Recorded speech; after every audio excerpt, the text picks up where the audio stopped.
বাবার কবরে শুয়ে আহাজারি করছে অবুঝ শিশু, কান্নায় ভারী হয়ে যাচ্ছে চারপাশ। দর্শক, এমনই একটি ঘটনার সাক্ষ্য হতে যাচ্ছি আমরা। তো বিস্তারিত জানতে চাইবো এই শিশুর মায়ের কাছ থেকে।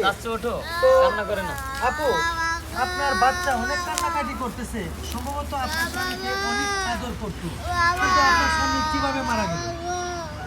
আমার স্কুলে নিয়ে যাবে না বাবা, বাবা তো নাই, আর তোমার কারামে বাবা চকলেট কিনা দিব কেনা, কাটুলে বুঝেনা বাবা।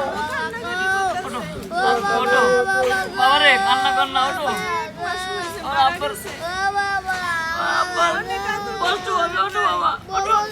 দর্শক, আসলে যিনি আজকে কবরে শায়িত আছেন উনি কিন্তু একটি গাড়ি অ্যাক্সিডেন্টে মূলত মারা গিয়েছেন, কিন্তু এমনই ভালোবাসা দেখুন, একটি অবুঝ শিশু সে তার বাবার জন্য হাজারি করে কান্না করছে।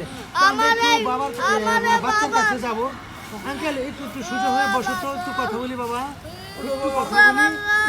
তোমার আঙ্কেল কি জিজ্ঞে কও, তোমার আব্বু তোমাকে অনেক ভালোবাসতো তাই না? আমার আব্বু আমারে অনেক ভালোবাসতো, অনেকগুলো লোক আমার আব্বুরে এইখানে ঢুকায় তুইছে আমার আব্বুরে।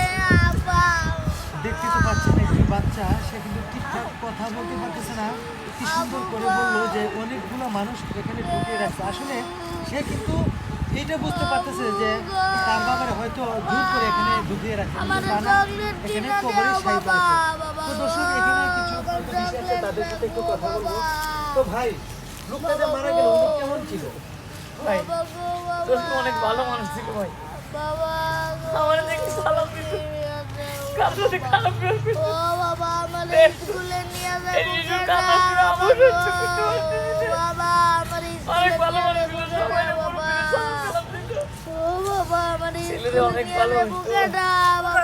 মা বাবা খুব সম্মান করতো, এমন একটা ভালো মানুষ দুনিয়ায় না থাকলে এই শিশুর কান্না শুনে আমার হচ্ছে করতে পারছি না। তো দর্শক, আসলে এখানে মোটামুটি প্রতিবেশীরা সহ কিন্তু কান্নায় এখানে লুটিয়ে পড়ছে প্রায় সবাই। তো আসলে একটা ভালো মানুষ যদি মারা যায় তাহলে প্রত্যেকটা মানুষই কিন্তু তার জন্য আফসোস করে। দর্শক, এখানে আর একজন মুরব্বী আছে, ওনার কাছে যাবো একটু। উনি যে অ্যাক্সিডেন্টে মারা গেছেন, এখন এই যে বাচ্চা শিশু বাচ্চাটাকে রেখে এবং ওনার স্ত্রীকে রেখে, তো ওনাদের মানে দায়িত্বটা কে নেবে আপনারা মানে মতামত?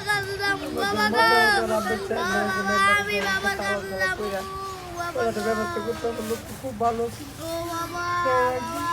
সবার সাথে হাসি খুশি করতে ভাই, দেখলে খেলাধুলা করতে। কোনোদিন কারো কাছে দুইটা দিনা করতো না, লেনদেন ভালো ছিল, দিন আনে দিন খাইতো, সবাই সম্মান করতো। এই শিশুটা কিনা দেখি কান্না করতেছে, কান্না দিয়ে আমরা সহ্য করতে পারছি না। আল্লাহর কাছে সবাই দোয়া করি, আল্লাহ রহিমরা মেহরবানি করে আল্লাহ। তো দর্শক, আমরা আরেকটু আপুর কাছে যাবো। যে আপু, আপনার স্বামী তো পৃথিবীতে নেই, এখন এই বাচ্চাটাকে নিয়ে আপনার চিন্তা ভাবনা কি, মানে কিভাবে দিনকাল যাবে? বাচ্চাটা নিয়ে আমি সারা জীবন এভাবে থাকতে চাই, আমি আর বিয়ে শাদী করবো না। কারণ এই বাচ্চাটা নিয়ে যদি আমি অন্যখানে বিয়ে বসি, ওর বাবার মতো যদি ওর আদর কেউ না করে, তাই চাচ্ছে আমি এই সন্তান নিয়েই বেঁচে থাকবে। কান্নাকাটি না করে আর তো দর্শক, দেখতেই পাচ্ছেন যে একটা হৃদয় বিদারক ঘটনা এখানে। আসলে গরিব, তারা কিন্তু অত্যন্তই গরিব, যার কারণে কিন্তু মানে এরকম একটা সিচুয়েশন যে তারা মানে প্রতিনিয়ত দৈনন্দিন জীবন অতিবাহিত করতে একটা সত্যি আছে। তারপরেও কিন্তু মানে গ্রামবাসীরা একটু সহযোগিতা করবে যে তাদের জীবনটা জানি ভালোভাবে কাটে। তো দর্শক, মূলত আমাদের এই ভিডিওটা বানানোর কারণ ছিল ভালোবাসা কাকে বলে, এটার একটা উদাহরণ দেখুন। একটা অবুঝ শিশু তার বাবার জন্য কিভাবে কান্নায় মানে আহাজারি করছে। তো আসলে এরকম মায়া মমতা ছেড়ে অনেকেরই যাইতে হবে, কেউ বেঁচে থাকবে না। কিন্তু একটা কথা সবাই জানেন যে ভালো মানুষের সব জায়গাতে কিন্তু তার ভালো সুনাম থাকে। প্রতিবেশীরা পর্যন্ত কান্নায় লুটিয়ে পড়ছে এই লোকটার জন্য। তো আমরা সবাই চেষ্টা করব যেন প্রতিনিয়ত প্রত্যেকেই আমরা জানি ভালোভাবে চলি, সৎভাবে চলি, প্রশংসনীয় যেন আমরা প্রত্যেকেই লাভ করতে পারি। এই জন্যই কিন্তু আমাদের এই ভিডিওটা বানানো। তো দর্শক, আমাদের ভিডিওটা যদি ভালো লেগে থাকে তাহলে অবশ্যই লাইক, কমেন্ট, শেয়ার করে আমাদের পাশে থাকবেন। ধন্যবাদ সবাই।